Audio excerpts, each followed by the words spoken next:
Is there a doctor in the house? Yes, sir. Right here. Kindly hold yourself in readiness, please, in case I make a mistake. Thank you.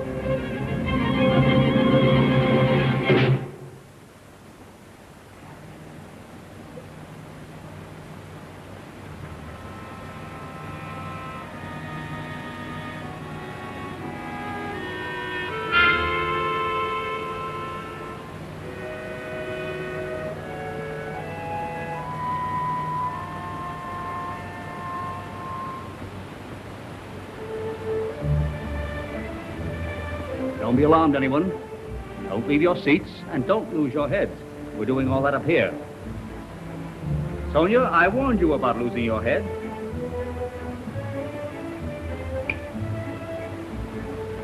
Well, how do you feel? I feel rather beside myself. Shall I leave you like this? Oh, I can't make the high profiler. Very well. As you were.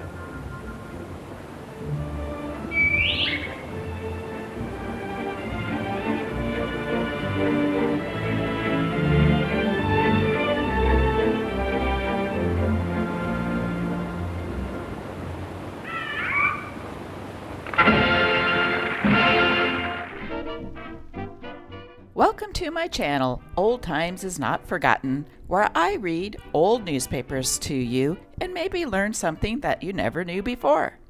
Today, we're in St. Paul reading the St. Paul Dispatch, dated Monday, December 20th, 1926. Let's start out right away with the front page story. Bridegroom sued for $35,000, seeks new tea room business. When Mr. and Mrs. Raymond Stifler, above, said a unanimous I do in answer to the old question, Miss Mabel Titterington added $35,000 breach of promise suit as her answer to, if there is anyone here present. Being unfortunately not present at the ceremony, she had to say it a bit late, but her reply is all the more for the slight delay. Mr. Stifler was until recently the proprietor of Cottage Tea Shop in Rochester, Minnesota. Mrs. Stifler, also until recently, was Miss Lula Elmira Strife, cook at the Cottage Tea Shop. Miss Titterington was, and still is, Miss Titterington, former waitress in the Cottage Tea Shop. She still is in possession of a diamond ring, which she says Mr. Stifler gave her shortly before the wedding ceremony with Mrs. Strife. A $200,000 inheritance, which Mr. Stifler expected to receive from an aunt, has shrunk mysteriously to only $10,000. And Mrs. Stifler has written a letter to Miss Titterington asking for the diamond ring, which she contends is rightfully hers. Wow, there was a lot going on at that cottage tea room. What does Mr. Stifler say about the whole thing? He told friends Sunday that Mabel's story is not true and that he never intended to marry her. He says he bought the ring for Mabel because the young man she was engaged to couldn't afford it and he wanted to help out. Aw, what a nice guy. Let's see what else we can find in today's paper. Oh, here's an odd one. Parents in London ban teeth pulling. London, December 20th, 1926. Parents of London children attending council schools have a rooted objection to their children being examined by doctors, and more so to acting on the advice of the London County Council regarding teeth. An official asserted that 50% of parents refuse advice after examination of their children's teeth. Some of the letters written to schoolmasters in protest are recorded by the council. One says, I desire my children's teeth to remain as they are. The same power that placed them there will make due change when necessary. Another wrote, teeth will drop out and the second teeth will never come if the first are removed. This is an old superstition, much believed in England. Another mother wrote, Father has had a toothache all his life, so the child will have to put up with it. Another asked, what was our teeth given for us but to eat with, and you want to drop them? With regard to eye treatment, the parents are just as bad. "Squint is God-given," wrote one. "It is wrong to tamper with it." Another said, "Father has squinted all his life and sees quite well without glasses."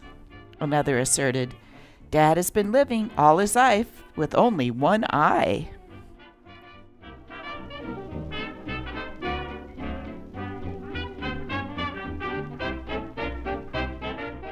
Poor to be given milk, cream Christmas Day. Poor families of St. Paul will receive 1 bottle of milk and a bottle of cream free from the St. Paul Milk Company Christmas morning if they telephone the milk company and make their wants known, officials of the firm announced today. The men on the routes will leave the gifts at the homes while making the rounds early Christmas morning. Before the 1920s, men were the ones that smoked.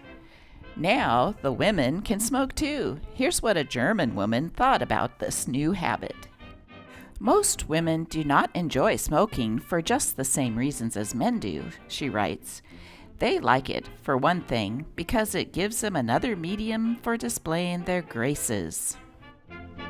The cigarette, once lighted with dainty manipulation of the match, the upward curl of smoke is followed by the play of eyes. The cigarette is, in fact, she claims, essentially a new weapon for woman.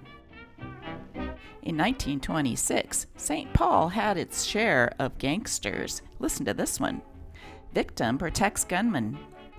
Although believed to be dying from bullet wounds received when he was shot in his apartment at the Blackstone Hotel, 467.5 Wabash Street, Sunday, George Kelly, 25 years old, refused to give R.A. McDonald, assistant county attorney, any information regarding his assailant when he was questioned at Annaker Hospital earlier today. Kelly told McDonald that if he recovered, he would take the law into my own hands.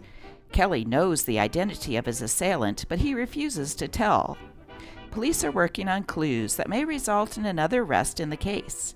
Meanwhile, 3 women and 4 men arrested since the shooting, 5 of whom were in Kelly's rooms, are being held without charge by police, pending further investigation.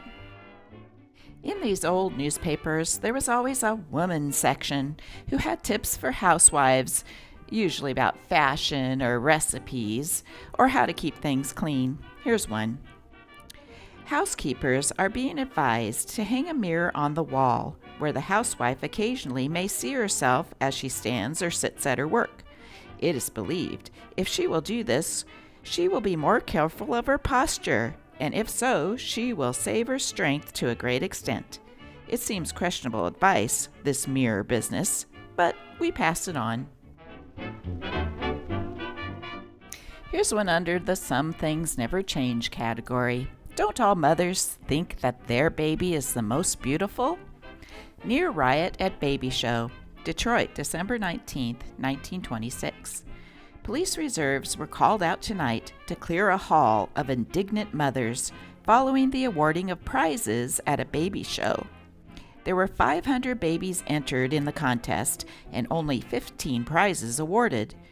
When the disgruntled mothers of the 485 who do not figure in the awards gathered around the judge in a menacing manner, the latter put in a riot call. The police restored order without making any arrests. On the streets and the back roads in the 1920s, you could still see people using horses and buggies. Hitching post is a real problem for farmers.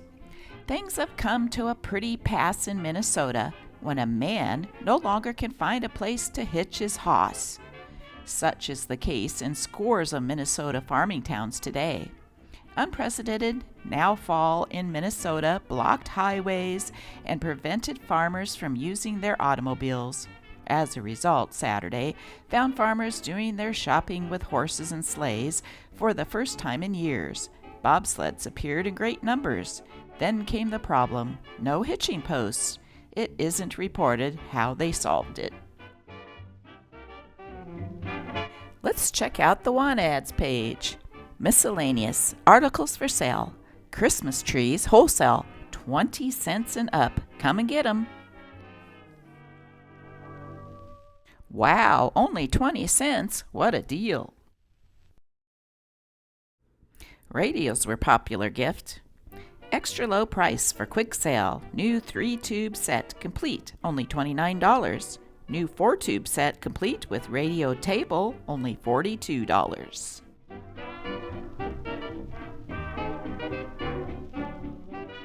Now playing at the Capitol Theater, God Gave Me 20 Cents with Lois Moran, Jack Mulhall. Yep, it's time for a...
I used to write songs about moonlight. They never seemed to make the grade. And then I wrote a song about you, and now I'm on the hit parade. I used to write corny old waltzes the publishers would all turn down. And then I wrote a song about you, they're playing it all over town. The song starts with I love you. In the middle I repeat the same phrase. The song ends with I love you. Originality surely pays. I wanted to write like Cole Porter, like Berlin writes a melody. And then I wrote a song about you, and now they want to write like me.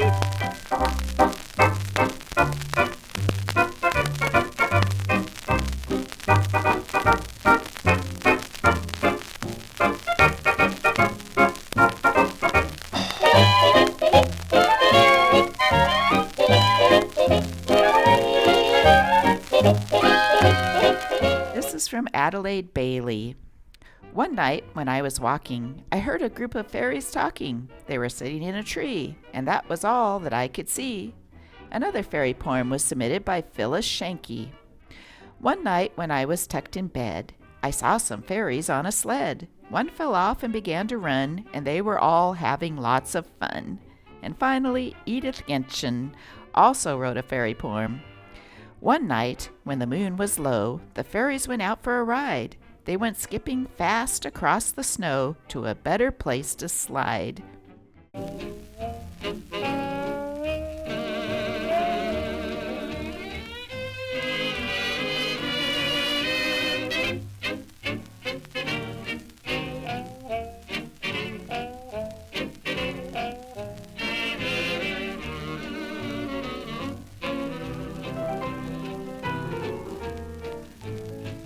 Every morning, every evening, ain't we got fun? Not much money, but honey, ain't we got fun?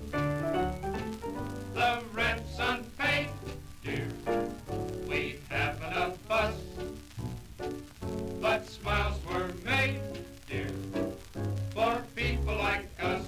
Oh, in the winter, in the summer, don't we have fun? Times are bum and getting bummer, still we have fun. There's nothing short